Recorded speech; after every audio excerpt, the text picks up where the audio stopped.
This show is produced by the Hartman Media Company. For more information and links to all our great podcasts, visit hartmanmedia.com. My name is Jeremy. I'm a big supporter of Jason Hartman and grateful to Jason for a lot of what I've learned over the last 4 years. I can attest to him. We've had some good success using the strategies, being a little more conservative on some of the decisions. So we've purchased a couple of properties through the Creating Wealth Network, through Jason's network. I feel like I owe a lot to Jason and the team for the education part.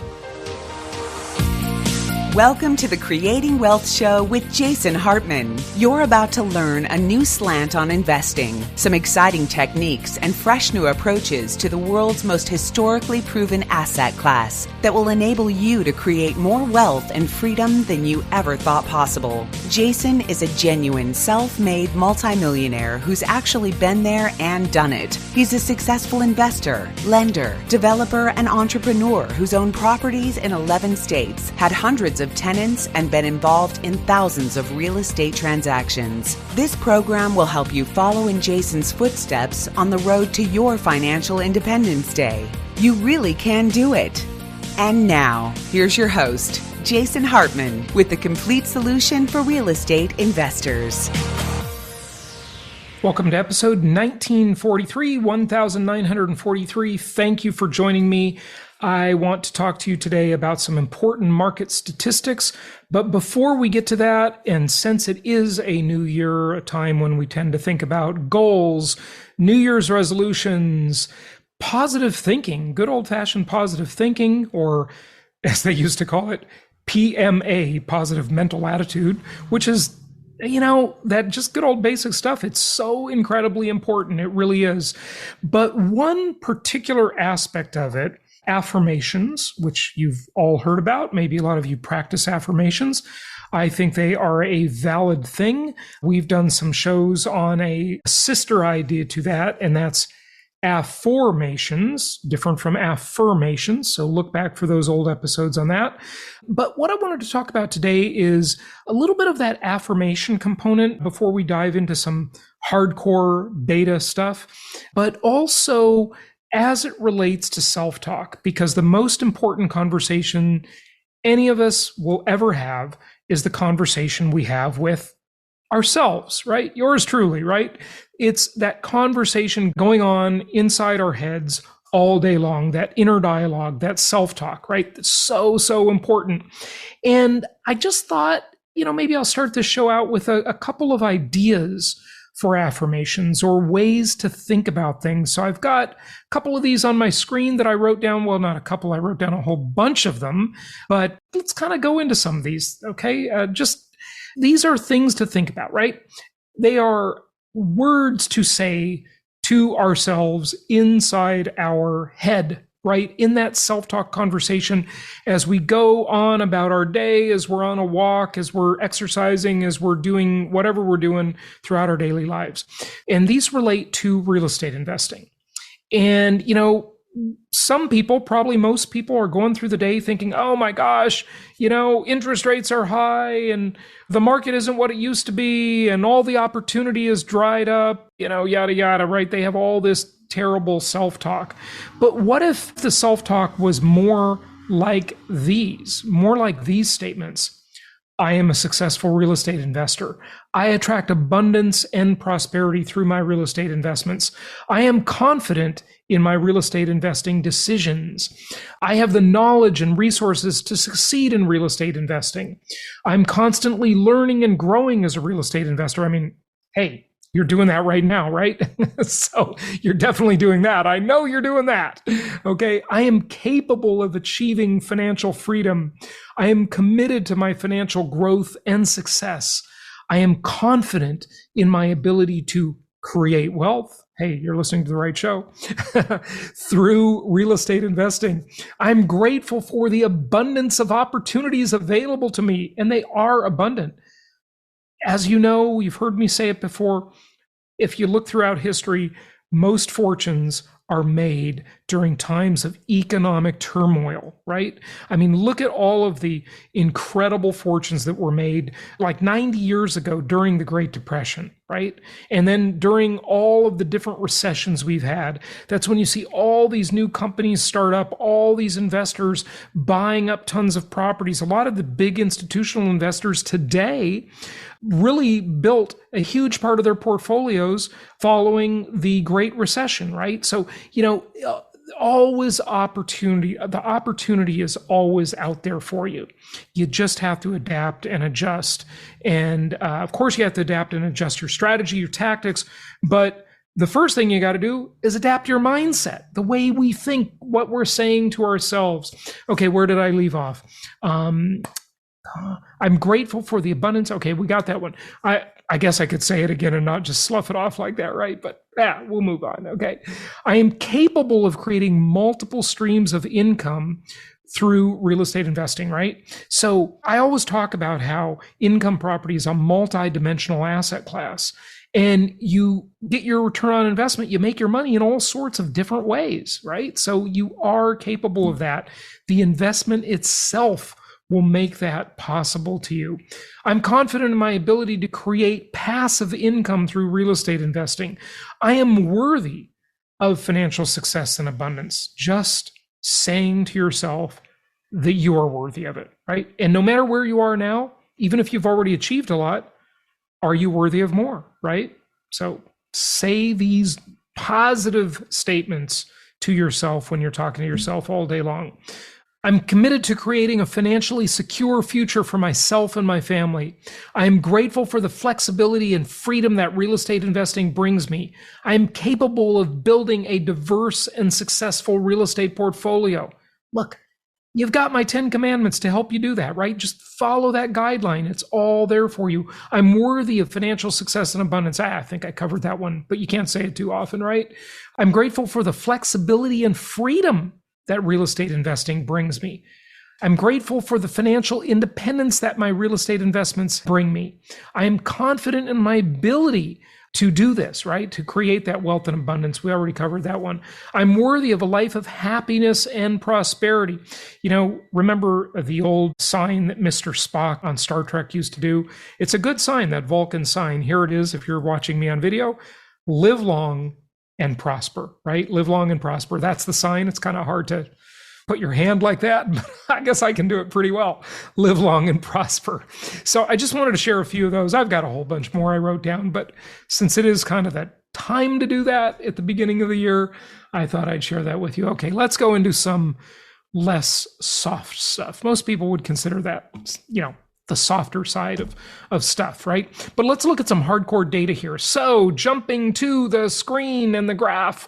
Now, if you're listening on audio only, this is a really interesting graph because I have said many times that I really wanted to get more data segmenting by price, right? Inventory levels by price, months of supply by price segment, because the market is so different when you're talking about high-end homes, middle-price homes, or low-price entry-level homes like we like as real estate investors, because those are the properties that make the most sense, those entry-level homes. And you can see there is a massive shortage of these properties. As people that give, sort of lip service to this, they just talk in sound bites and generalizations in the mainstream media that does not understand the real estate market. We see why they don't, right? This shows us exactly why that is true, because the blue line shows the high end of the real estate market, the high price homes. Now, they don't divide what that is, but I assume it's in percentiles, 25%, 25%, 25, 25, right? And so the high-end homes, lots more inventory. You can see just slightly over 6 months of supply. Now, that is not considered a bad market by any means. That's considered approximately normal, but even that 6 months of supply is much lower than it's been at any time since January of 2013. So that's the high-end homes, right? That's the high end of the market. But let's just drop right down to the low end of the market. For those watching on video, it's the orange line. And look at this orange line. Less than 2 months of inventory in the lower priced homes. Just a massive constriction of supply. And this is an up-to-date chart. These are current stats, right? And you just see that there is a complete absence of homes for sale, especially in the low-end market. Less than 2 months of supply right now, as interest rates are high, as some out there are trying to say the sky is falling, and it's just not. It's just not happening. Show me the data. I've been so vocal about this that I am surprised. And by the way, if you disagree, I invite you to tell me why I'm wrong. Like, comment below if you're watching on video. If you're not, if you're listening to the podcast, go to jasonhartman.com/ask. Send me links, send me stats, show me some charts, show me some data that say this real estate market for linear market, low-priced entry-level properties is going to falter, because there's just no sign of it. And I know sales are down. I get it, the demand is down. I get it that affordability is down, but also that just puts upward pressure on rents, right? So, folks, you see this right here if you're watching on video, okay? And if you're not, this chart will be on the YouTube channel. And I'm thinking I'm going to start making my charts and stuff available to our Empowered Investor Pro members, which, by the way, we had such a fantastic Zoom meeting last night with Rich Dad CPA Tom Wheelwright. And thank you for all of those who attended. We will have that replay made available, of course, to our pro members. That's normal because we have these meetings all the time. But we did open this particular one meeting for the new year. We opened that up to all of you, and a whole bunch of you came. So thank you for coming, your participation, your great questions last night. And I think we're going to make that replay available to everybody. Okay. So not just the pro members that automatically get all of the replays in our internal community there. All right. Let's look at this another way. Okay. This is the same basic data, right? The same market dynamics, but looking at it differently as we compare the 2022 and prior years, and we look at the number of months of supply. Now, this is for single family homes, but remember, this is all price categories, okay? And this is new homes, which are very different than the resale market, because remember, nobody's building cheap new homes. Entry-level new homes are almost non-existent. When I say nobody, it is a figure of speech. I always want to make that disclaimer. Hardly anybody. Like, it's statistically insignificant. But lots of builders building high-end new homes because that's where the profit margin is. Even if they have to come off their prices, give allowances, give credits, pay for closing costs, buy down interest rates, they've still got a nice, comfortable pillow, a nice, comfortable margin in those homes that they can afford to make deals to wheel and deal. So the new home market acting very differently than the resale market. And this one shows the exact opposite, right? So it shows that new home sales held up better than expected. And in terms of the data there, you can see on the chart that actually last year is better than many other years, right? And much better than it's expected overall. Okay, now the labor market, right? What about employment? We talked about this just recently. I think actually on the last episode I alluded to it, but I didn't have visuals for you. And we've all heard a lot about these layoffs. Many think more layoffs are coming. I think they're probably right, because we are going to go into an official recession here. That's what they're trying to do. They're trying to give us a recession, and they're probably going to succeed. And we'll see more layoffs. But again, it's a compared to what question, because many of these tech companies, like obviously Twitter, right? We look at Twitter and all of the Elon changes with his management and letting go of all these people. Look, these companies have been massively overfunded, dysfunctionally overfunded, right? And so they've just been overstaffed. It's kind of like government, right? When you can create money out of thin air and you're the government, there's overemployment in that sector, right? How often does the government lay people off and lean down and right size and get more efficient? It's just not their thing. When you have so much funding and so much money, you just don't really make that a priority. But when you run a real business that has to be profitable and has to run in a more gritty way, like my businesses, you do things better. You do things more efficiently. You make do with what you have. You exploit resources that maybe people don't think of. And this is very true when you look at the developing world, right? When you look at, not as politically correct a thing to say now, but you look at third world countries, right? The people there are so innovative. We like to think in the first world countries, we're rich and we're innovative and all this kind of stuff. I question that assumption a little bit, because people who are poor tend to do a very good job of exploiting resources. What little they have, they learn how to use it. They learn how to make do with what they have and to get by somehow or another. I mean, you throw a rich person into that environment and they'll be dead. They won't be able to survive at all. And, that's why it's a good idea not to spoil your kids, right?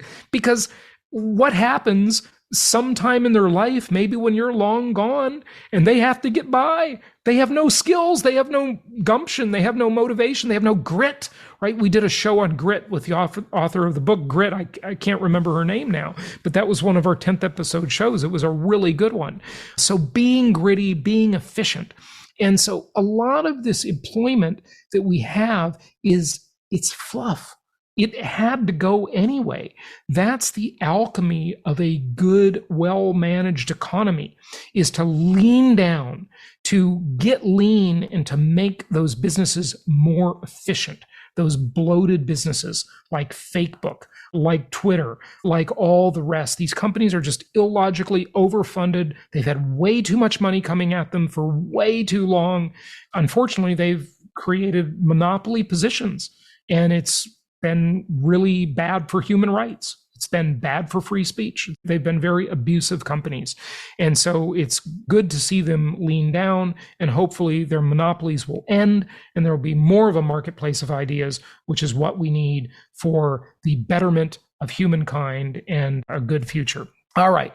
So be sure to join us for Empowered Investor Live. That is coming up in just what are we, about 23 days away or something like that. So be sure to join us for that. We've got Ken McElroy, Sharon Lecter, Rudyard Lynch, Tom Wheelwright, who was our guest last night, George Gammon, Joe Brown, really a fantastic group. But we've also got a whole bunch of property managers, local market specialists, lenders, all of the people that will help you succeed and fulfill all of those affirmations I started today's episode with, right?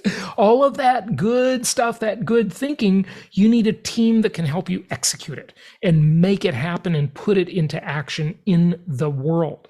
And these are the people who will be there that you can get to know, you can mingle with. Heck, you can battle against them in an air guitar contest.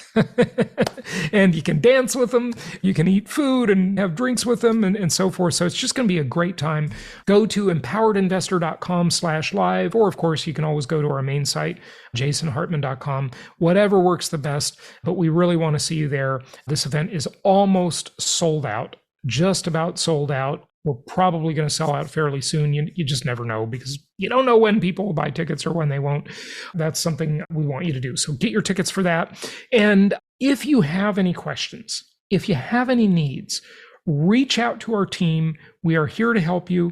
You can call 1-800-HARTMAN, or you can go to jasonhartman.com, just fill out any web form on our website. And our team of investment counselors is here for you to help you have big success in the new year and really get to that financial independence day as soon as possible. And if you're already there, because I know a lot of our clients are already there at that financial independence day, just grow your portfolio more, make your portfolio more efficient, make it easier to manage. A lot of content on that. But, reach out to us. We're here for you for whatever you need, and we look forward to talking with you on the next episode. And until then, happy investing. Hi, everyone. Do you ever wonder why mass inflation is still a threat to rich countries?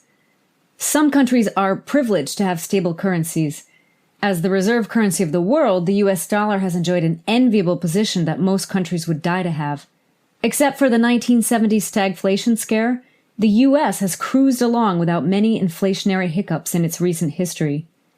Some countries haven't been so lucky. At one point, Venezuela was one of Latin America's wealthiest countries. In fact, its wealth was so impressive that by the 1950s, it became a magnet for migration from countries like Italy, Portugal, and Spain. Oil was its primary export, but it had a growing steel and mining industry as well. Its currency, the Bolívar, was one of the strongest currencies in Latin America. In this regard, Venezuela was indeed exceptional, because Latin American currencies tended to be very volatile. However, in the 1970s, Venezuela's economic model began to change. In the middle of that decade, its oil industry was nationalized. From there, the Venezuelan state began to embark on massive spending ventures and relied on high oil prices to finance such largesse. But when oil prices plummeted, economic realities set in. Government programs do not come cheap. Eventually, someone must pay the bill. In 1983, the Bolívar underwent its most significant devaluation to date, ending a relatively unblemished track record for the nation's currency. Although many believed that this was a temporary setback, things never went back to normal in Venezuela. Towards the end of the 1980s and the early 1990s, the country attempted a series of market-based reforms with limited degrees of success. That said, the government could never contain the inflation beast. In 1989, inflation stood at 84%. Poverty was growing, and the Venezuelan populace was growing restless. Eventually, they took to the streets, with some protesters resorting to acts of violence. The government response was rather brutal, leaving hundreds of people dead. Known as the Caracazo in 1989, this crackdown was a major turning point in modern Venezuelan history. Venezuela's otherwise robust democracy started to be called into question. To make matters worse, a rising lieutenant colonel by the name of Hugo Chavez launched 2 failed coup attempts against the government in 1992. Although Chavez was imprisoned for his actions, the damage was already done. On top of that, none of the country's structural economic problems, such as inflation, were ever really addressed. Inflation reached near triple digits, 100% in 1996, and continued eating away at everyday Venezuelans' savings. By 1998, when Chavez threw his hat in the country's presidential race, Venezuelans were completely infuriated at the political system and pulled the lever for the former lieutenant colonel, who marketed himself as the anti-system candidate at the time. Unfortunately, Chavez's rule did not fundamentally address Venezuela's economic problem. In fact, his administration arguably made the situation worse, especially with regards to inflation. This goes to show that there is strong institutional inertia in politics. And even when so-called reformers come onto the scene, they're unable to roll back the policies their predecessors put in motion. Chavez's successor, Nicolás Maduro, has also failed to tame the country's inflation scourge.